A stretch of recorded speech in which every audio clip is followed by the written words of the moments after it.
भारत की राष्ट्रीय राजधानी दिल्ली सिर्फ एक राजनीतिक केंद्र नहीं है, यह एक आर्थिक जगत का मुख्य स्थान भी है, जहां व्यापार और कामकाज के लिए लाखों लोग रोज आवागमन करते हैं।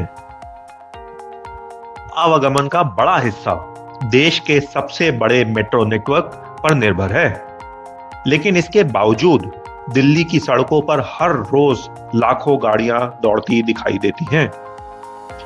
सालों से शहर में वाहनों की संख्या में जबरदस्त बढ़ोतरी हुई है।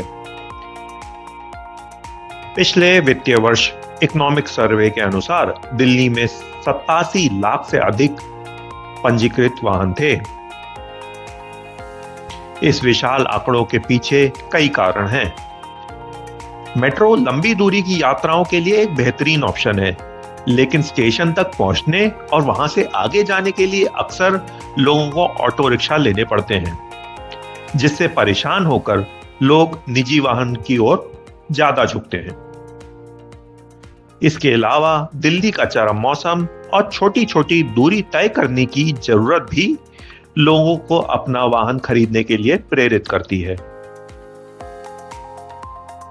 निजी वाहन के अलावा कमर्शियल वाहन और पुराने वाहन की संख्या भी दिल्ली में बहुत अधिक है। यही गाड़ियां दिल्ली शहर के प्रदूषण का एक बड़ा वजह बन जाता है।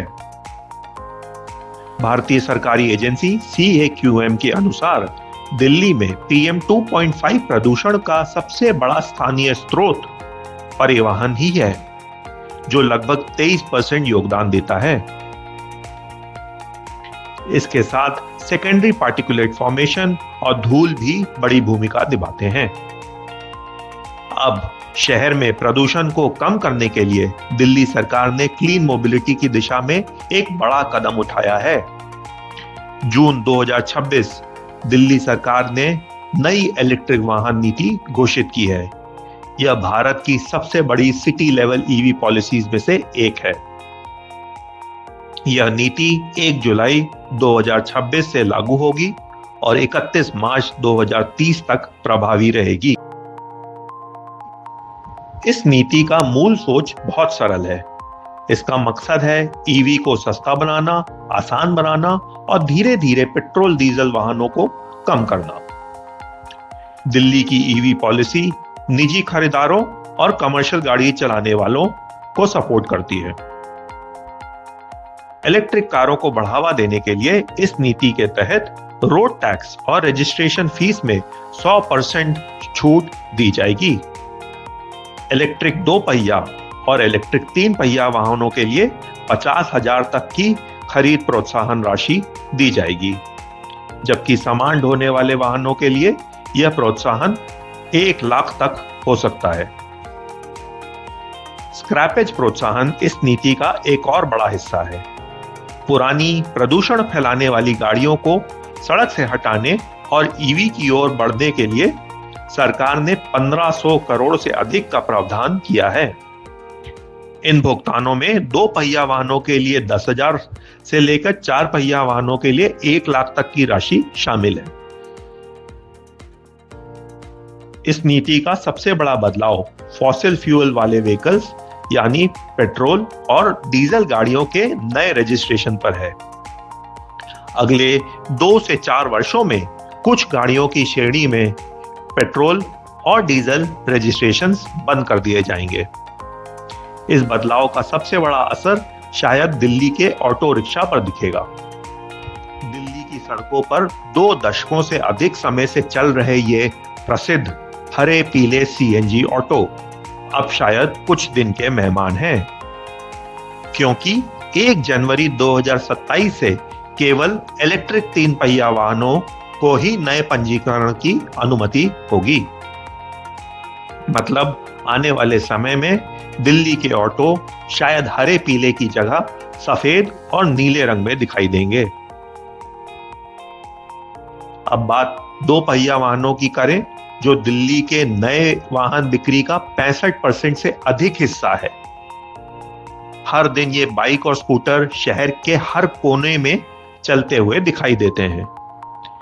दिल्ली EV नीति के तहत 1 अप्रैल 2028 से सभी नए 2 पहिया पंजीकरण इलेक्ट्रिक होने चाहिए।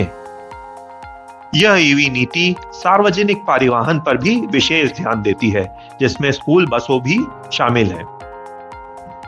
नीति के अनुसार दिल्ली के स्कूलों को यह सुनिश्चित करना होगा कि 2 वर्षों के भीतर उसकी बस फ्लीट का कम से कम 10% हिस्सा इलेक्ट्रिक हो।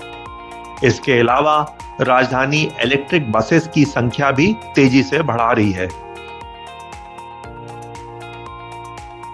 अभी शहर में 5000 से ज्यादा इलेक्ट्रिक बसेस चल रही हैं।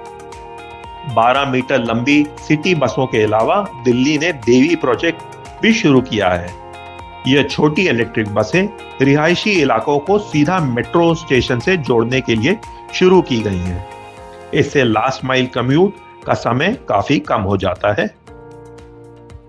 दिल्ली का लक्ष्य है कि भविष्य में 100% बसें जीरो एमिशन हो।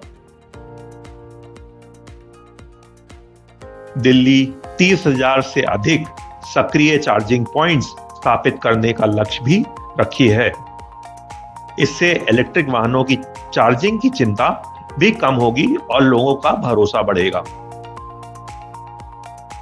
यह नीति एक महत्वपूर्ण पहल है, क्योंकि दिल्ली अभी भी गंभीर वायु प्रदूषण से जूझ रहा है। और जैसा हमने पहले बोला, परिवहन इसके सबसे बड़े कारणों में से एक है। 2 और 3 पहिया वाहनों जैसे उच्च उपयोग वाले सेगमेंट पर फोकस करके दिल्ली सरकार उम्मीद कर रही है कि उत्सर्जन को उस गति से कम किया जा सके जो एक धीरे धीरे होने वाले स्वैच्छिक बदलाव से संभव नहीं होता। यह नीति चार्जिंग कंपनियों, फ्लीट ऑपरेटर्स और गाड़ी बनाने वाली कंपनियों को भी स्पष्ट संदेश देती है कि दिल्ली अब एक सख्त ईवी फर्स्ट बाजार की ओर बढ़ रही है। दिल्ली की ये ईवी नीति सिर्फ एक स्वच्छ परिवहन योजना नहीं है, यह इस बात का रोड मैप है कि आने वाले वर्षों में राजधानी कैसे चलेगी, कैसे सांस लेगी और कैसे विकसित होगी। अगर यह वीडियो आपको अच्छा लगे तो कृपया शेयर और लाइक जरूर करें और हमारे चैनल को सब्सक्राइब करना ना भूलें। धन्यवाद।